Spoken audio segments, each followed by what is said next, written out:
నాకు తెలుసు నువ్వు నాతో లేవని, నా జీవితంలో లేవని. కానీ నీకు తెలియని ఒక విషయం చెప్పనా? నేను ఇంకా పిచ్చిదానిలా నీ జ్ఞాపకాలతోనే ప్రయాణిస్తున్నాను. గమ్యం తెలియని ప్రయాణం నాది. నీకోసం నువ్వే కావాలి అని పదే పదే నీ వెంట పిచ్చిదానిలా వస్తున్నానని చులకనగా చూస్తున్నావు కదా. నా జీవితంలో చాలా కోల్పోయాను. ఇంకా నా దగ్గర కోల్పోవడానికంటూ ఏమీ లేదు. నా ప్రాణం మాత్రమే మిగిలి ఉంది. అది నీ జ్ఞాపకాలతో బ్రతుకుతుంది. దాన్ని కూడా నాకు దూరం చేయకు. నువ్వు నిజమైనా అనుకో, అబద్ధమైనా అనుకో, నీ కథలో నా పాత్ర ముగిసిపోయింది. ఇంత త్వరగా ముగింపు పడుతుందని అనుకోలేదు. కానీ నీకు తెలియని విషయం ఒకటి ఉంది, చెప్పనా? అదేంటంటే నా కథలో నీ పాత్ర ముగియదు. ఎప్పటికీ నీ పాత్ర నా కథలో ఒక జ్ఞాపకంగా ఉండిపోతుంది.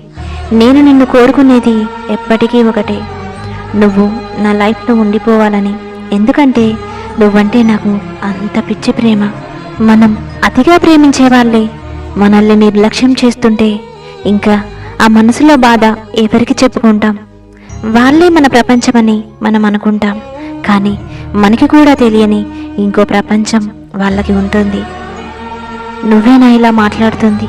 నీ అంత ఈజీగా మర్చిపోవడం నా వల్ల కాదు. ప్రేమ పుట్టేది మనసులోంచి.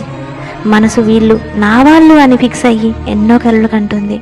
ఆ మనసులో ఒక్కరికే చోటు ఉంటుంది. నా మనసులో నీకు చోటు ఇచ్చా. జీవితంలో నీకే చోటిచ్చా. నా మనసులో నీకు ఇచ్చిన చోటు ఇంకెవ్వరికీ ఇవ్వలేను. ఎప్పుడైతే ఒకరిని ప్రాణంగా ప్రేమిస్తామో వారికే మన మనసులో చోటు ఇస్తాము. కేవలం ఒక్కరికే. అంతేకాని ఎంతమంది వస్తే అంతమందికి చోటు ఇవ్వడానికి అది విశ్రాంతి నిలయం కాదు. నా మనసులో నీకున్న స్థానం ఎవ్వరూ భర్తీ చేయలేనిది. అర్థం చేసుకో బంగారం.